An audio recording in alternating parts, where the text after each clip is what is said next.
Jalen-Hood Schifino looks set for a really exciting season in Bloomington, but what are the chances it could be his only season at IU? You are Locked On Hoosiers, your daily podcast on the Indiana Hoosiers. Part of the Locked On Podcast Network, your team every day.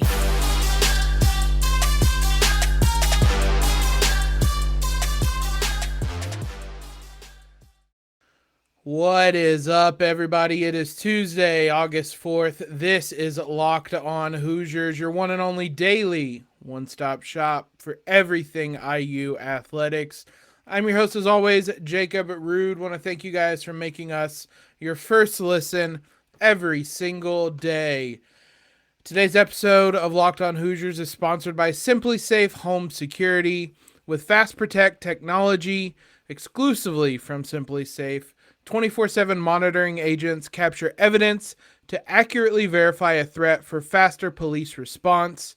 There's no safe like Simply Safe. Visit simplysafe.com/lockedoncollege to learn more. Landing Jalen-Hood Schifino was obviously a huge get for IU basketball for a number of reasons, most of which is he's a really good player that's going to do really big things for Indiana this season. Something I perhaps may not have given enough thought to, and others may have been in this boat, is whether he could be a one and done guy. Basically, it's not something that's crossed my mind because it's not something you typically associate with Indiana basketball recruits. Indiana's had a mixed bag of players who have been one and dones. Romeo, the most recent or the latest. There was obviously Noah Vonleh, and then Eric Gordon mixed in there. So, again, mixed bag, but it is something that Jalen-Hood Schifino could see or could become this year. He could join that list. He obviously participated in the Chris Paul kind of camp with fellow NBA players, fellow top prospects earlier this summer. And while he looked like an incoming college freshman by most accounts from there, that's an elite group that gets invited to that. I mean, looking bad, and not even that he looked bad, looking like an incoming college freshman among that group still means you're one of the very best guards in the country. Why are we talking about all this? Well, on Monday, Jonathan Wasserman of Bleacher Report released his first 2023 NBA mock draft. That is miles away, and I don't want to completely jump over the season, but it's something that deserves to be talked about because we haven't really mentioned it, because he has Jalen-Hood Schifino as a first-round pick in the 2023 mock draft. Has him going number 26 to the Clippers. Here's what he had to say. The NIBC's assist leader, Hood Schifino, could build an NBA case around his playmaking IQ in a 6'6", 215-pound frame built to drive through contact. His three-point shooting may take longer, though he'll flash more scoring potential by separating into mid-range jumpers and using floaters. So it's kind of that double-edged sword that the better he plays for IU this season, the more likely it would seem that he could depart. Here's what I have to say about the potential of him leaving. This could be really good for Indiana long-term. I'm always pro go get your bag. Go secure the bag if you're a prospect. If you could be a first-round pick in the NBA draft, do it. In a heartbeat, I'm never going to criticize anybody for that. That's a life-changing amount of money that you're going to make being a first-round pick. Go do it. And that's that's the thought process most prospects have. But this could be a good thing for Indiana if they can send someone like Jalen-Hood Schifino to the NBA, because then you can tell recruits, look, we can send guys to the NBA under Mike Woodson. That's something Archie didn't have a great job he wasn't good at it, basically, but Tom Crean was. He could point to Victor Oladipo, Cody Zeller, Yogi Ferrell, Guys like that, OG, various guys throughout that said, look, these guys are NBA guys. You come here, I can get you to the NBA. If Mike Woodson can do that this quickly, that's a positive. Like it would obviously stink basically if Jalen-Hood Schifino were to be one and done. Like I said, that probably means he had an awesome year. So in that respect, it would be really cool. But it's not hard to spin it as a positive for IU to see him move on to the next level. It would be bittersweet, but it wouldn't be the worst thing in the long run for Indiana. Trayce Jackson-Davis also in this mock draft. Wasserman had him going 50th to the Oklahoma City Thunder. Here's what he said about Trayce. Showcasing some shooting touch could finally help Jackson-Davis earn NBA interest, though he's still a worthy second-round candidate for his outstanding post skills and finishing. We don't really have to dive too deep into Trayce's NBA draft case or portfolio, profile, whatever you want to call it, because we spent all spring talking about it. If he shoots and knocks down threes, he's going to be drafted and be on an NBA roster. If he does not, he could still get drafted, as Wasserman says, but it's far less uncertain, and he's going to have to work a lot harder at other things. And he's going to get to the NBA, and they're going to tell him to shoot anyway. So it's obviously been the hot button topic. We'll see how much it actually happens once the season starts, but this is a very top heavy draft, a very good draft at the very top, but seems like there could be more room for Trayce to sneak in the second round somewhere in this draft. Now, while we're on the topic of previewing IU basketball, let's dive into our player previews and start our first one for the men's basketball team. Start with a very intriguing one in Logan Duncomb, who drew some unexpected praise during Media Day a little over a week ago. So let's talk about him, what role he could have this season, and what that praise was at Media Day. Before we do that, let's talk about today's sponsor, Simply Safe. The numbers don't lie. In the last decade, over 4 million people have chosen Simply Safe Home Security to protect their home. You don't earn the trust of that many people without doing something right. At Simply Safe, your safety is the only thing that matters.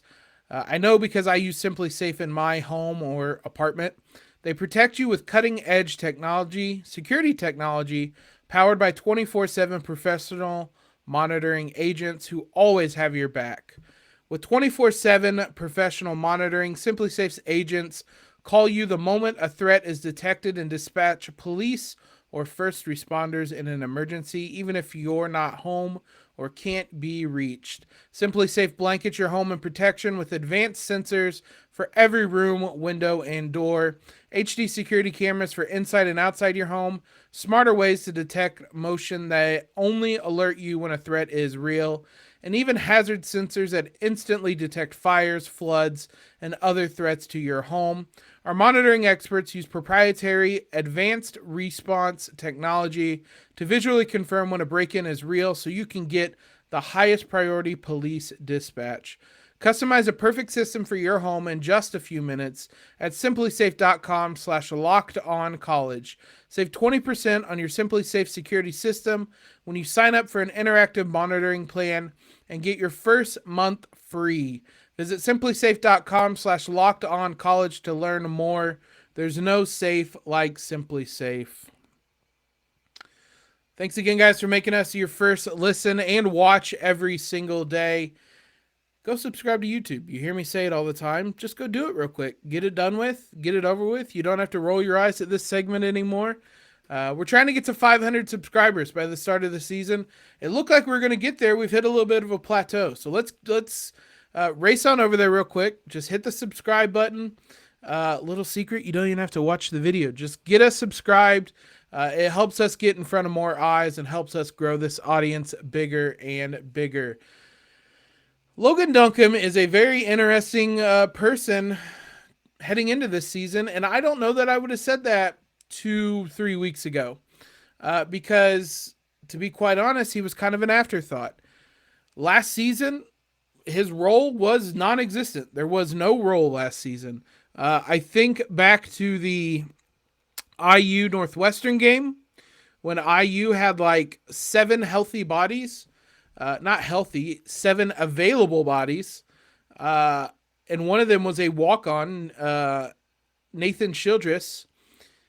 Logan Duncomb was healthy, did not play in that game. So I look back to that as the sign of what type of role he had with the team last year. He was a decently touted prospect coming in. He just did not get on the floor for anything really meaningful. He played in some early games in the blowouts, and then he played garbage time of a handful of games mixed in throughout the Big Ten, and then in the St. Mary's game that we do not need to talk about.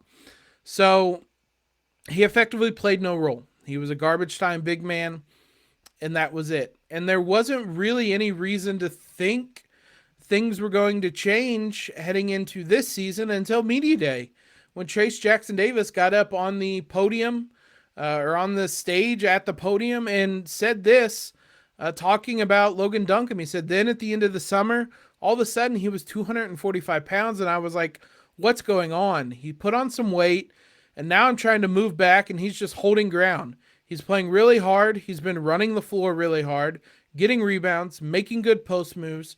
So if he can just be solid like that, I expect to see him play. That was surprising. I did not expect the Logan Duncomb discourse to really happen during Media Day. And I really don't mean this as any disrespect. He just wasn't somebody that I think people expected something from this season. And I really didn't expect Trayce Jackson-Davis to be the one to lead it. Now, Trayce Jackson-Davis is a leader on this team, and we know he has, I don't want to say he has Coach Woodson's ear, but he has some insight and he has some sway in certain things. Not that I think he would go up or could go up to Coach Woodson and say, play Logan Duncomb. I don't think that would work, but there's a mutual understanding there. So it's interesting to hear Trayce say, I expect to see him play at this point, kind of before the preseason. We're a month out. Like, this isn't just summer gym, summer workouts, open gym where he's playing well in that, but you get in a more controlled environment and it might not be the case. This feels noteworthy. Trayce also said, just with Logan, the way Logan's been playing, he's playing really well. Obviously, if Race gets into foul trouble, we can trust Logan to come in, and I can move over to the 4. I've done it a little bit in practice and playing against each other. I think Logan's going to actually provide a lot for us this year. He's been playing really well. Race also talked about Logan because once Trayce said it, people caught on that this is something. So Race was asked about him as well. Last year, he wasn't that heavy, and you could move him around. This year, he's holding his ground. So, I mean, it's really exciting to see him put that into his game. It's really important at this level to be able to move somebody and not get pushed around. So I think he'll be able to help us out this year. And then he was asked a separate question, but still, that's definitely going to help us a lot. I got worn down a little bit towards the end of last year. I think that was when I noticed. So I think having Malik Reneau, he's a really good player. Then Logan has gotten better this year. I'm really excited for that for him. This is very interesting. Logan Duncomb has the size to be a contributor, and he's listed at 6'9", 234 pounds. It sounds like he's added 10, 15 pounds of muscle based on what Trayce said, based on the roster at least, and what he's listed at. 6'10", 235 is what IU officially lists him at. So somewhere around 10 to 15 pounds of muscle at 6'10". There's a Michael Durr sized hole in this rotation, in this roster, that Duncomb would fit literally and figuratively. There's some movement you would have to do otherwise, but there is a pathway now that it seems like something is going to happen there and he could play. there is a way to maneuver that for him to get minutes next season. Now, Trayce and Race saying this is a lot different than Mike Woodson necessarily saying this, and it still requires some squinting. So, is it really that realistic he could have a season? And if he is going to have a role, what is it going to look like? Because there's a lot of guys in that front court. Even with losing Michael Durr, you kept a lot of guys. You added a Malik Reneau that we just mentioned.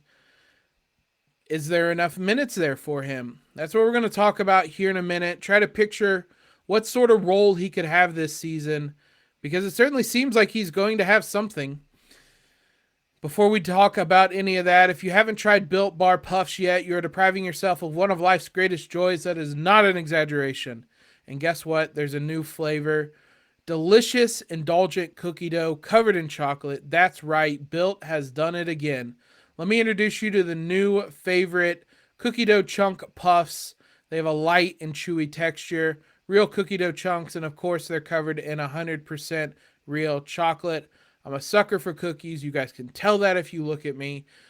These are amazing. All of the joys of eating cookie dough without the hassle of making it. Plus, it is healthy for you. Cookie dough chunk puffs are only 160 calories, and they have a whopping 15 grams of protein in them. Run to Built.com to snag a box for you and the family. It'll be the perfect treat, or you can find a really good hiding place for them and just hoard them all for yourself. Like Built Bars, the new cookie dough chunk puff is covered in 100% real chocolate. That means they are healthy and they are tasty. Chocolate-covered cookie dough with light, fluffy texture is so good.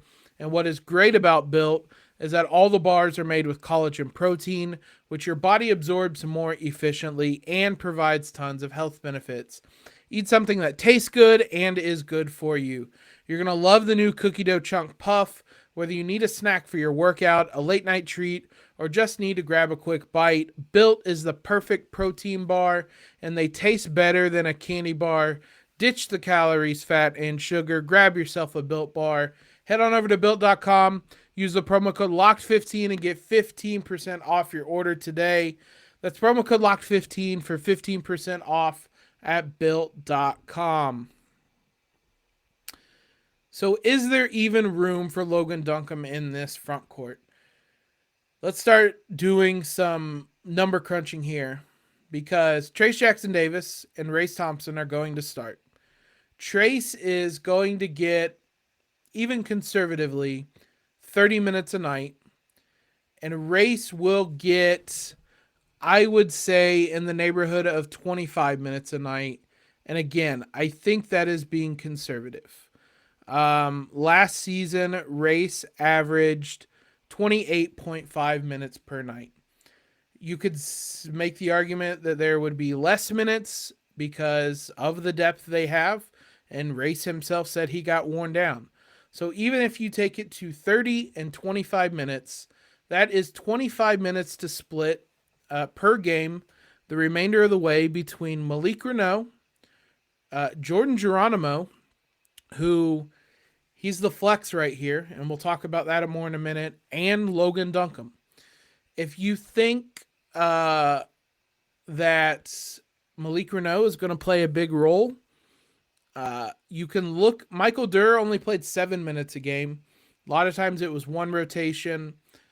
If that didn't go well, there was not a second rotation, and Trayce played the remainder of the way. Trayce and Michael Durr were pretty much on the opposite end, and the minutes kind of look that way too. Trayce played 32.3, Durr played 7.1. So there were very few minutes where one of those guys was not on the court, and it was either one or the other. The good thing about Malik Reneau is he is flexible enough, versatile enough to play either position.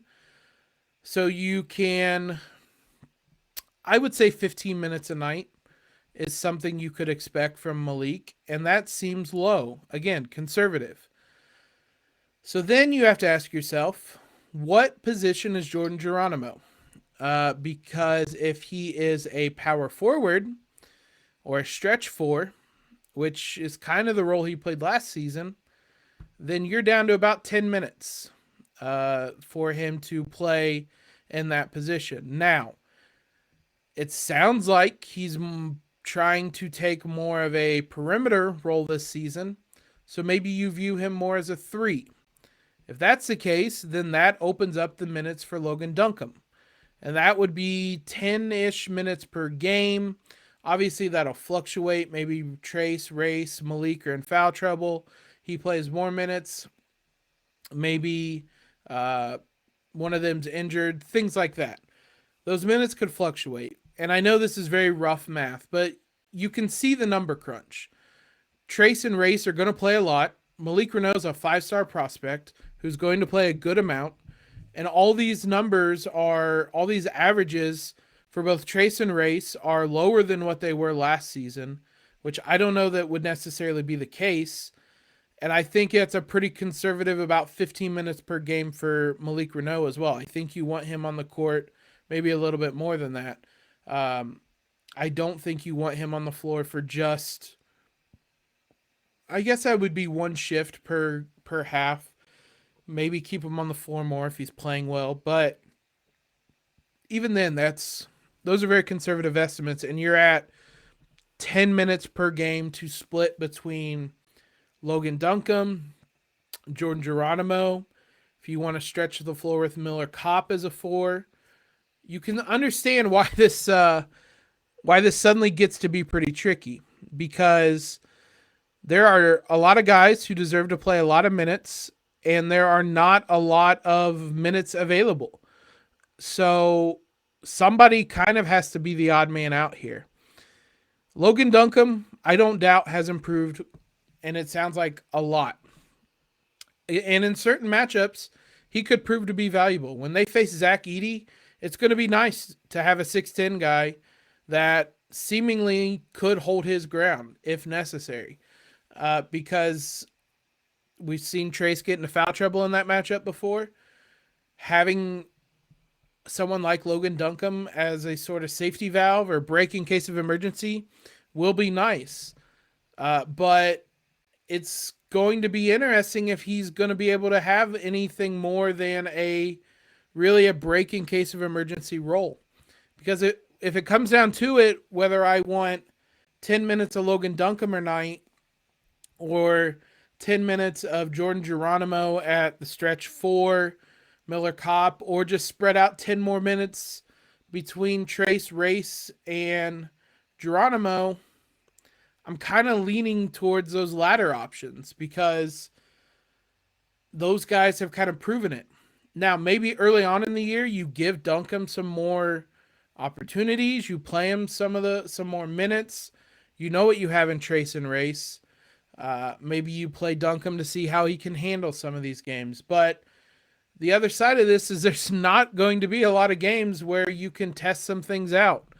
IU created this very tough schedule to test themselves, and that's when you want Trayce, Race, Malik Reneau, so he can adapt quickly. That's when you want those guys out there. So it's going to be interesting to see if he can even carve out a role, if there's enough minutes for him to even play. But he certainly offers something different than really any other Indiana big man with just his size and clearly his strength. If he's able to kind of hold his own a bit against Trayce, it's still an uphill battle, but ultimately this is good for the future.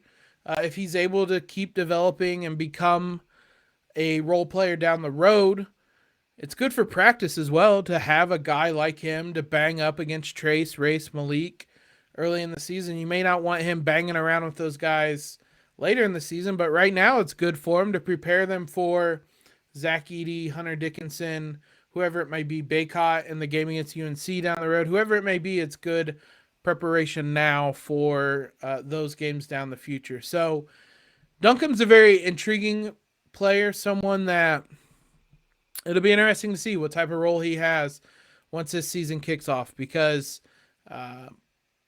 if these improvements are real, it gives Indiana another valuable big man.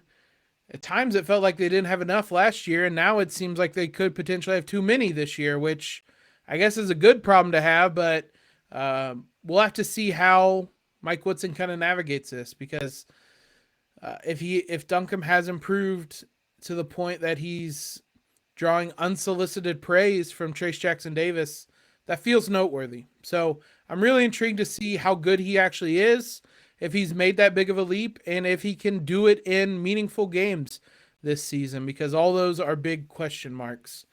Thanks again, guys, for making us your first listen every single day.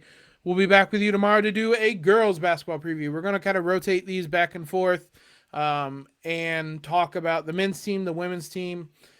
Keep it interesting, keep it fresh, so we don't talk about the same team over and over every other day or every day. Know what your team is up against across the Big Ten with Locked On Big Ten.